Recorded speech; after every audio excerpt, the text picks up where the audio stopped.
누가복음 13장 6절에서 9절의 말씀을 봉독하겠습니다. 이에 비유로 말씀하시되 한 사람이 포도원에 무화과 나무를 심은 것이 있더니 와서 그 열매를 구하였으나 얻지 못한지라. 포도원 지기에게 이르되 내가 3년을 와서 이 무화과 나무에서 열매를 구하되 얻지 못하니 찍어버리라. 어찌 땅만 버리게 하겠느냐.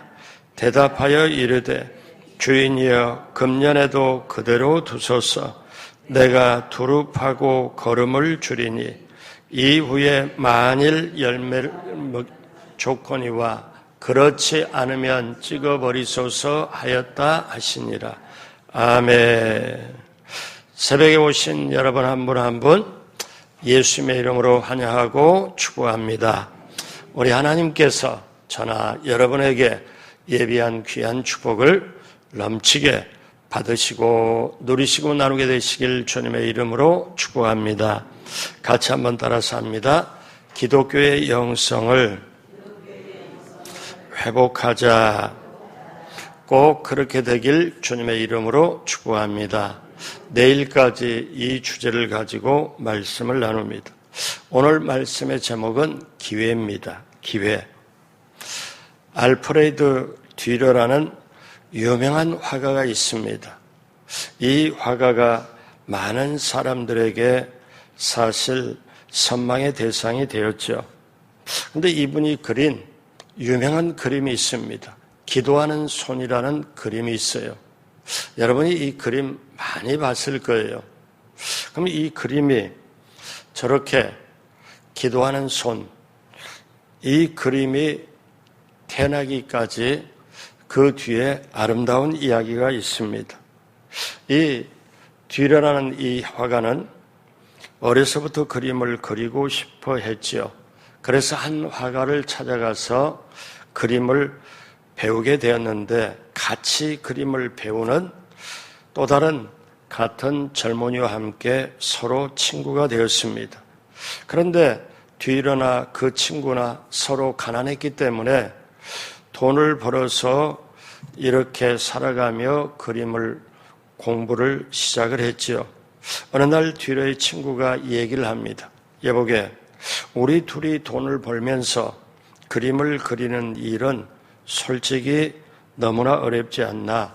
그러므로 우리 둘 중에 하나가 돈을 벌고 그 돈으로 나머지 한 명이 그림을 공부하도록 하세. 그리고 나중에 돈을 벌면 그림 공부를 또 한 번 할 수 있지 않겠나.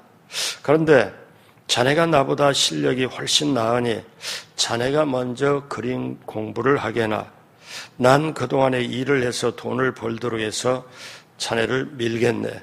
그리고 나중에 자네가 정상으로 올라가면 그 다음에 나를 또 밀어주면 되지 않겠나. 처음에 듀러는 어떻게 그럴 수 있겠냐고 거절했지만 그렇다고 해서 둘이 다 공부를 포기할 수가 없었죠. 마침내 듀러는 친구가 벌어준 돈으로 열심히 공부를 했습니다. 그리고 이제 작품을 팔 수 있는 정도로 유명한 화가가 되었지요. 작품이 처음 팔리는 날 이 듀러는 친구를 찾아갔습니다. 그런데 친구는 그간의 고된 노동으로 말미암아 손가락이 휘고 굳어져 가지고 더 이상 그림을 그릴 수가 없었습니다. 그래서 이 듀러는 친구의 희생으로 자신이 하고 싶은 일을 이룰 수 있었던 것에 친구는 그림을 이제 앞으로 그리기가 힘든 것에 죄책감으로 큰 슬픔에 빠졌습니다. 그러다가 어느 날 친구 집에 들린 듀러는 그 친구가 손에 마디지고 굽은 두 손을 마주 잡고 기도하는 그 친구의 모습을 보았습니다. 그 친구는 모든 일에 감사하며 조금도 불평하지 않는 것입니다. 듀러는 자기가 깊은 깨달음이 있어요. 어떠냐면 이 친구가 자기에게 먼저 기회를 주고 자신의 성공을 진심으로 기뻐하는 친구에게 감사하는 마음을 전하고 싶어서 이 친구가 두 손 모아서 하나님 앞에 감사 기도하는 그것을 화폭에 담았습니다. 그리고 이렇게 지구촌에 기도하는 손으로, 가장 아름다운 손으로 이렇게 이 기도하는 손이 그림이 탄생이 되었죠.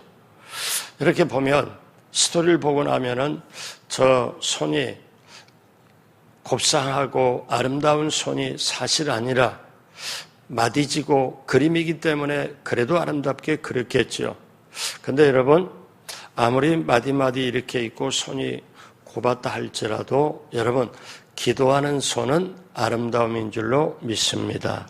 그런데 이 기도하는 손이 탄생되기까지 그 친구가 뒤로에게 그러한 기회를 주었기 때문에 그렇습니다. 사랑하는 여러분, 오늘 저와 여러분들이 이 새벽 예배를 나왔어요. 그러면 우리가 내가 믿음이 있어 나오는 것도 사실이겠지만 지금까지 인생의 발걸음 여기까지 와서 이렇게 새벽에 믿음 가지고 나온 것은 누군가의 눈물의 기도와 희생이 있기 때문에 그렇습니다. 부모님이 아니면 어머님이 생전에 나를 위해서 기도를 많이 해주고 고생한 까닭에 오늘 내가 그 믿음 가지고 그분들께서 부모님이 되었던 아니면 가족이 되었던 그분들이 나에게 기회를 주었기 때문에 오늘 우리가 이 자리에 있는 줄로 믿습니다. 그러므로 우리는 내가 잘해서, 내가 정말 똑똑해서, 내가 힘을 써서 오늘 이 새벽에 나온 게 아니고, 여러분, 주님의 사랑과 은혜, 주님의 긍휼과 자비가 우리 가족이든 내 아는 지인이든 그분들의 나름대로 중보기도를 하고 그분들이 나에게 기회를 주고 시간을 주어서 우리는 믿음의 진보가 있어 오늘 여기까지 온 줄로 믿습니다. 자, 오늘 성경 본문에 보면 두 개의 대형 사고가 발생합니다. 하나는 로마의 유대인의 학살 사건입니다.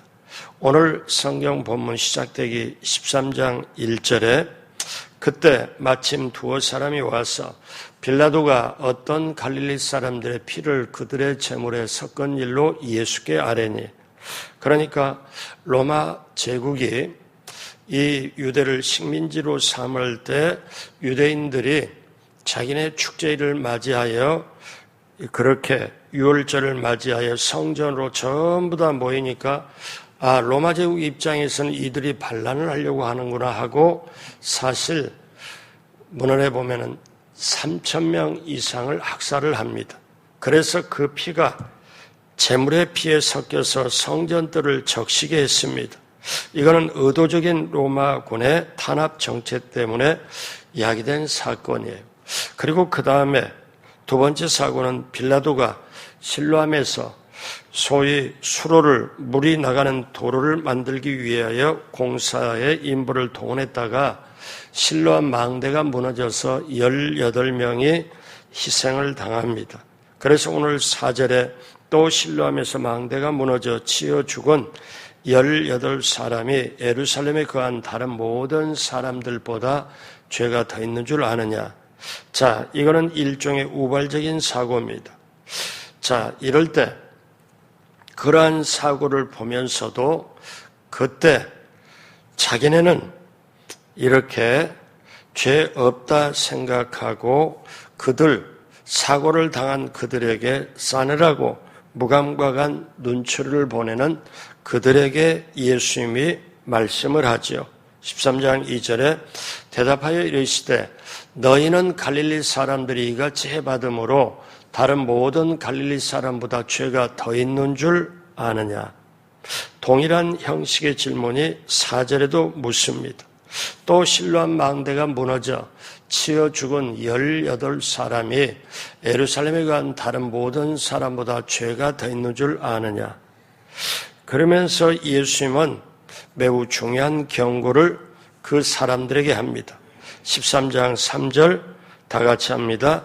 너희에게 이르노니 아니라 너희도 만일 회개하지 아니하면 다 이와 같이 망하리라. 굉장한 말씀이죠. 회개하지 아니하면 이와 같이 망하리라. 그러면서 5절에 너희에게론이 아니라 너희도 만일 회개하지 아니하면 이와 같이 망하리라. 그래서 예수님께서 두 가지 사건에 대해서 그들에게 얘기를 하지요. 실제적으로 우리말로 쉽게 바꾸면은,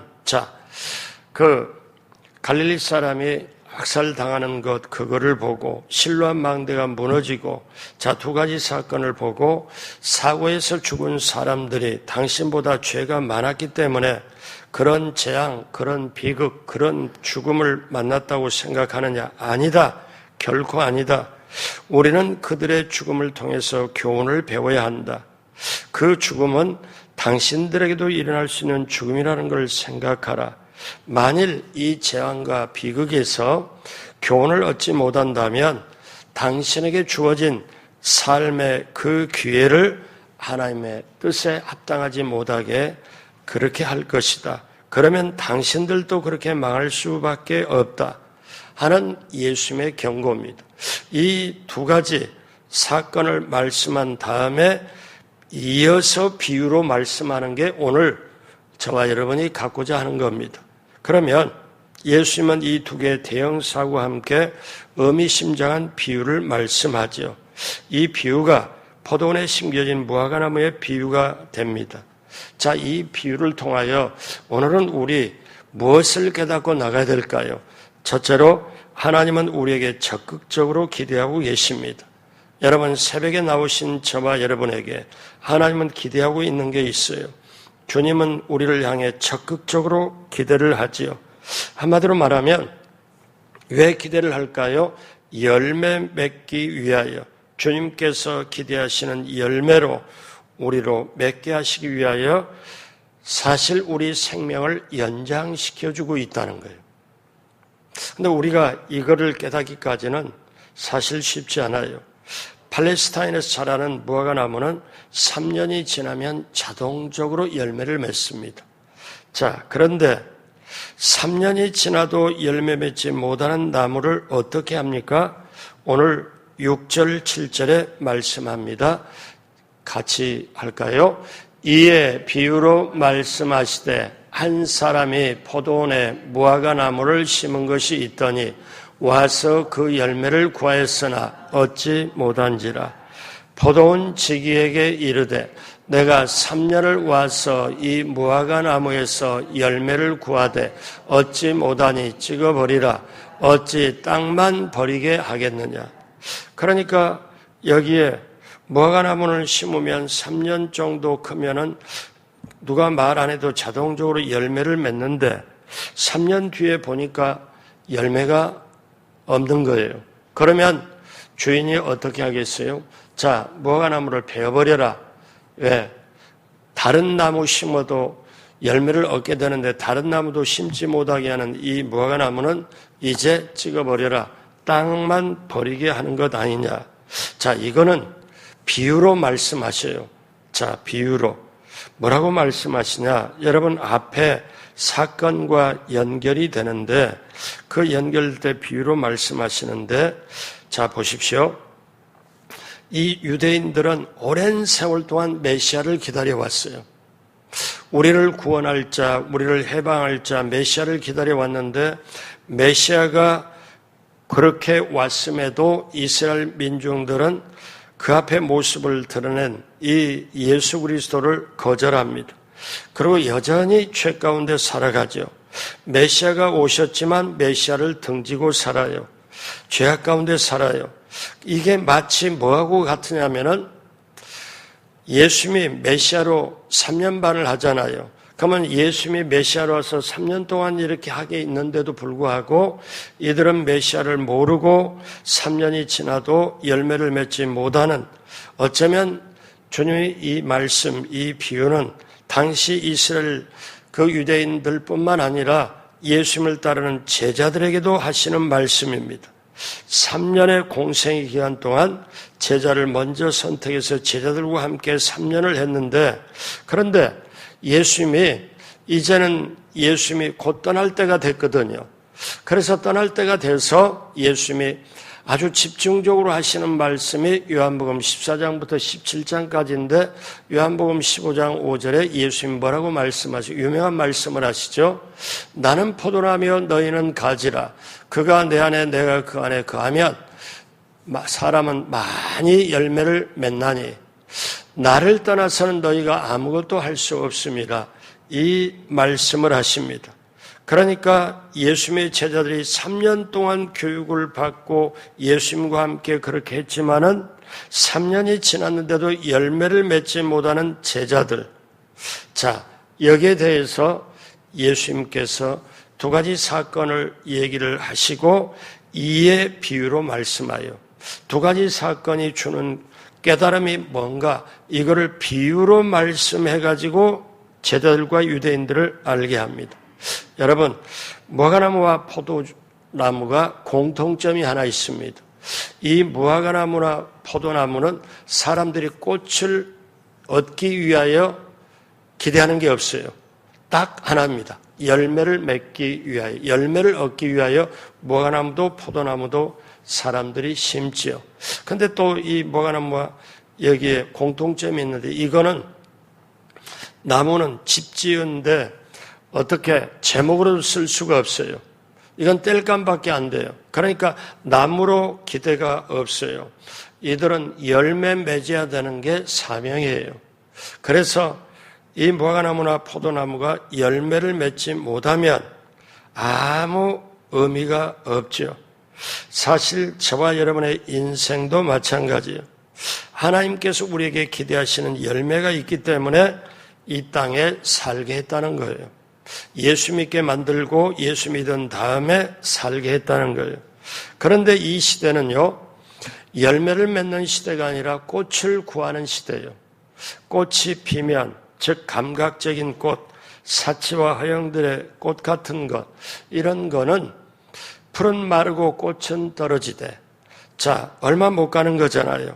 그래서 우리 주님께서 저와 여러분이 기대하는 거는 뭐냐면은 무화과나무 비유를 이렇게 말씀한 것은 어떠냐? 저와 여러분에게 기회를 깨달으라는 거예요. 기회를 깨달으라.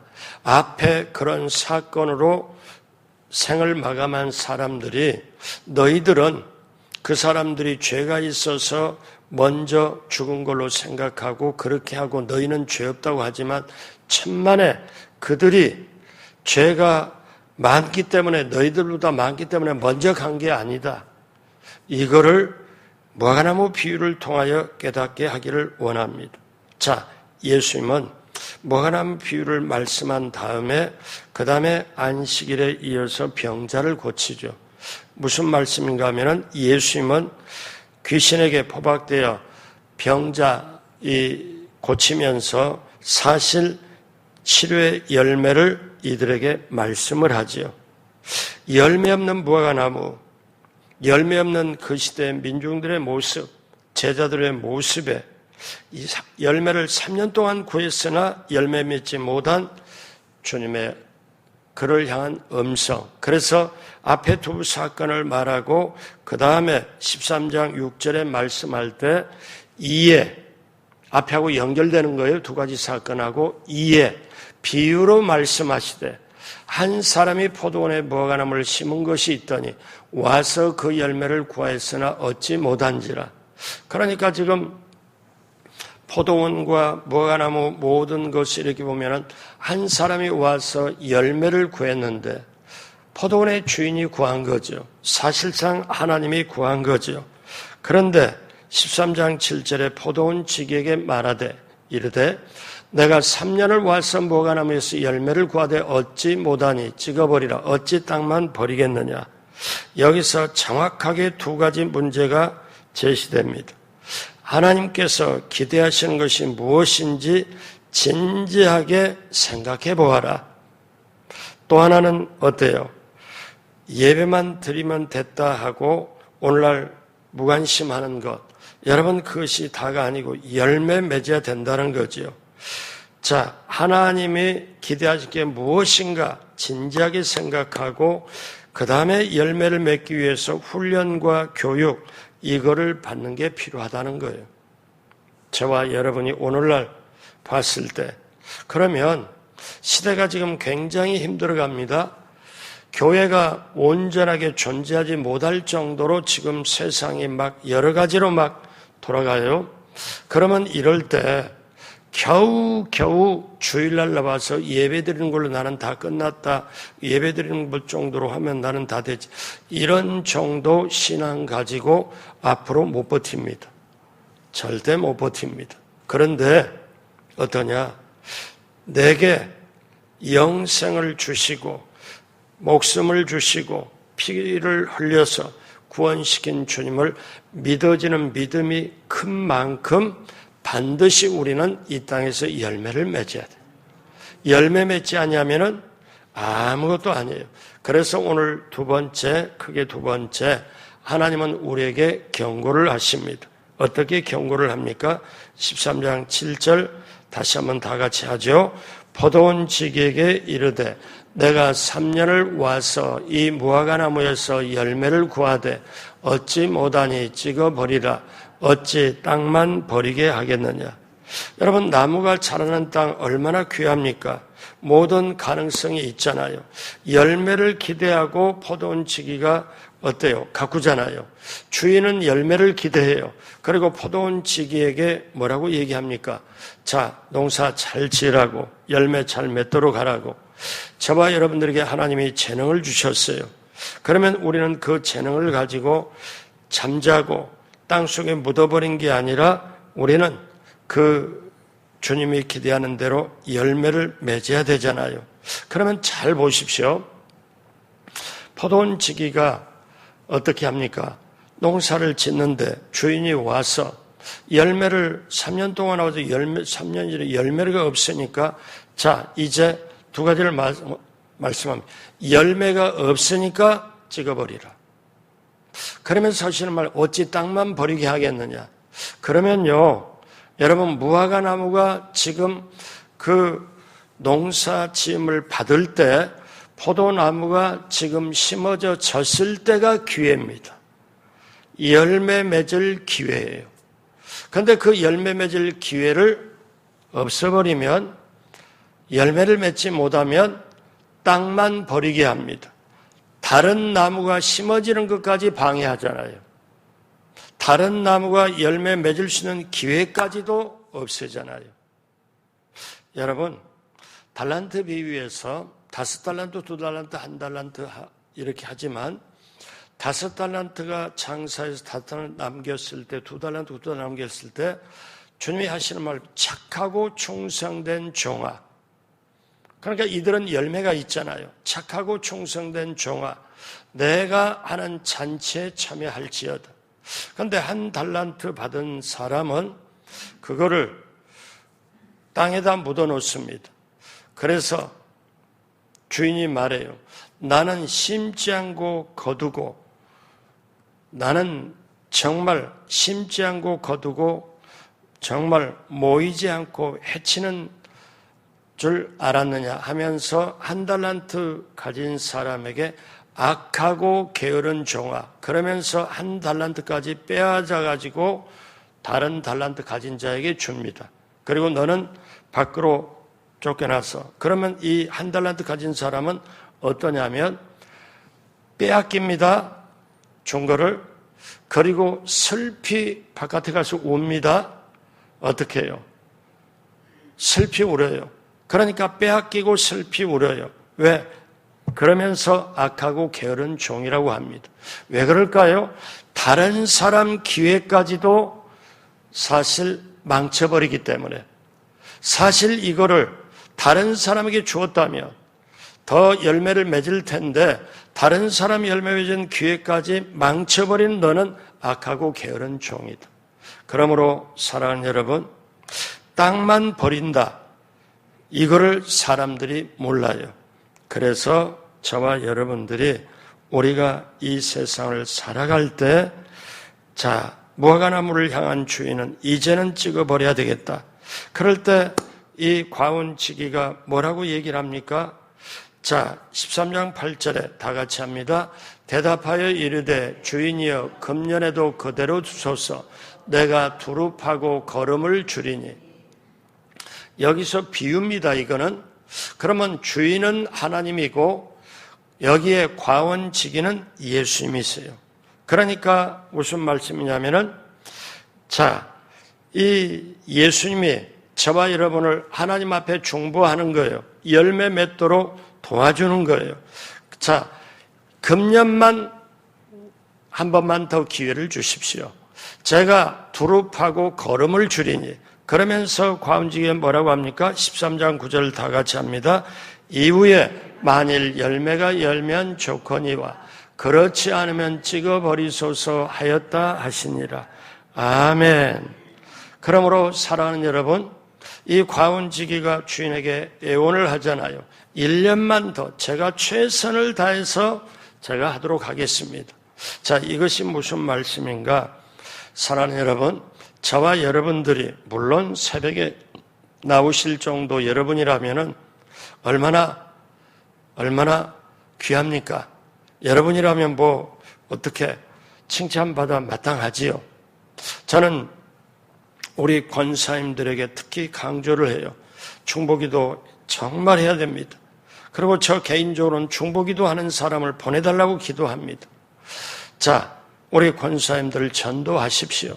당연히 우리 집사님이나 모든 분들도 전도를 해야 되죠. 근데 나가서 일하기 바쁘잖아요. 저녁에 지쳐서 잠자기 바쁘잖아요. 또 몸이 아파도 약을 먹어가면서까지 일을 해야 되잖아요. 근데 우리 권사님들이 신앙에 연조가 있어요. 경험이 있어요. 그러면 권사님들은 나는 예전에 했고 지금 아니니까. 아닙니다. 지금도 권사님이 신앙이라는 건 지금 신앙이 하나님 앞에 그대로 인정받는 거예요. 과거의 신앙 갖고 천국 가는 게 아니에요. 지금 신앙 가지고 천국 가는 거예요. 이게 중요한 거예요. 그래서 우리는 어떠냐? 신앙의 세계는, 믿음의 세계는 우리는 어떠냐면 계속 열매 맺고 가는 거예요. 이 땅에 숨 쉬고 살아가는 그때가 열매 맺는 사명을 감당하는 거예요. 어떻게 해요? 중보기도 하고 전도하고 얼마든지 할 수 있잖아요. 이런 의미에서 성도는 전체가 사역자입니다. 전체가 사역자예요. 현장에 뛰어가서 일을 하면서 전도하고 선교하고 이렇게 할 수 있는 게 젊은 분들이라면 나이가 들었으면 중보기도 하자, 그리고 전도하자. 다 사역자입니다. 중보기도 하는데 어떻게? 지금 교회 주일날 지대를 가지고 나오시는 우리 권사님에게 제가 늘 기도를 하면서 그런 기도를 해요. 하나님, 중보기도의 사명을 갖고 남은 생에 참으로 복되게 하고 그러기 위하여 드시는 음식 소화 잘 되고 저녁에 잠 잘 주무시고 아침에 거뜬거뜬 일어나게 해주십시오.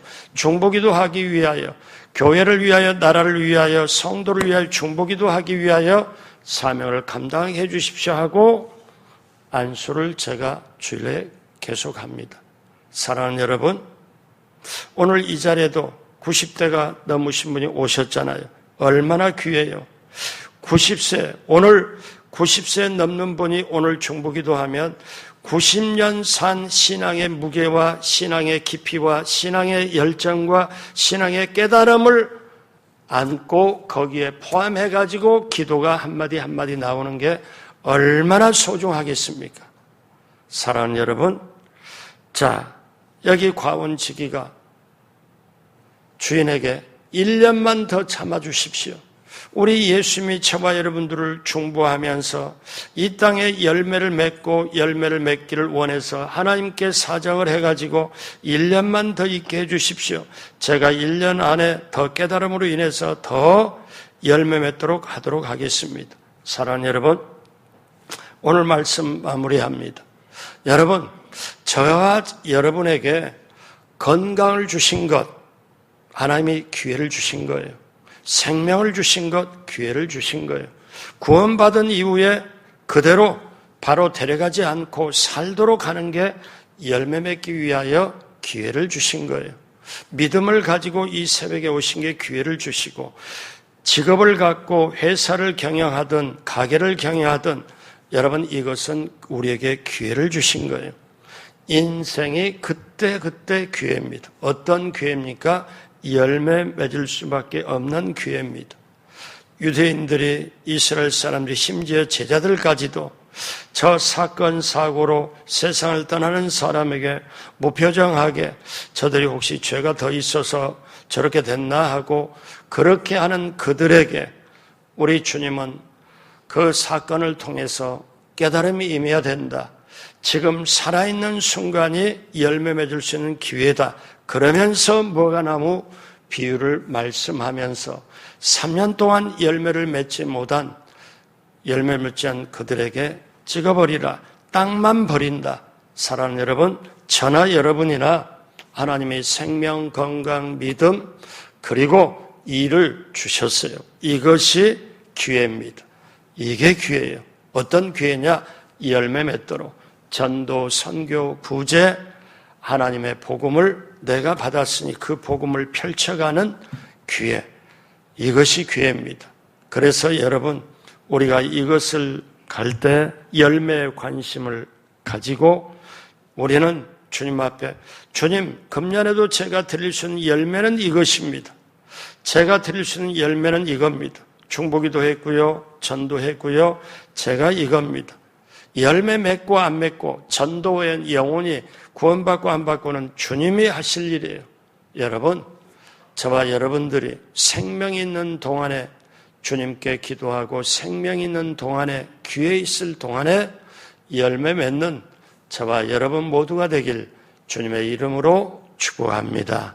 이것이 오늘 살아있음에, 오늘 기회가 있음을 다시 한번 깨닫고 기도의 소중함, 우리가 열매의 소중함, 이거를 맺고 나가는 저와 여러분 모두가 되길 주님의 이름으로 축복합니다. 기도하겠습니다. 하나님 아버지, 감사합니다. 우리 하나님은 지금도 우리를 기대하고 계십니다. 구원받고 하나님의 자녀가 되고 세상에 내 뜻을 펼치는 사람이 누구겠냐? 바로 너희들 아니겠냐? 저와 여러분에게 우리 주님 말씀하십니다. 너희들을 향한 내 기대가 있다. 너희들이 열매 맺기를 원한다. 그래서 생명, 믿음, 건강, 일, 모든 것을 너희에게 허락했노라. 하나님, 우리가 성령님으로 통하여 이것을 깨닫고 정말 우리가 이 한 주간도, 2월달도, 남은 생에도, 금년도 열매 맺는 복된 우리 모두가 되도록 함께하여 주옵시고, 그리하여 이 땅에 승리하고 천국에서도 영원히 승리하고 상급받는 우리 모두가 되도록 함께하여 주옵소서. 감사하며 예수님의 이름으로 축복하고 기도드립니다. 아멘.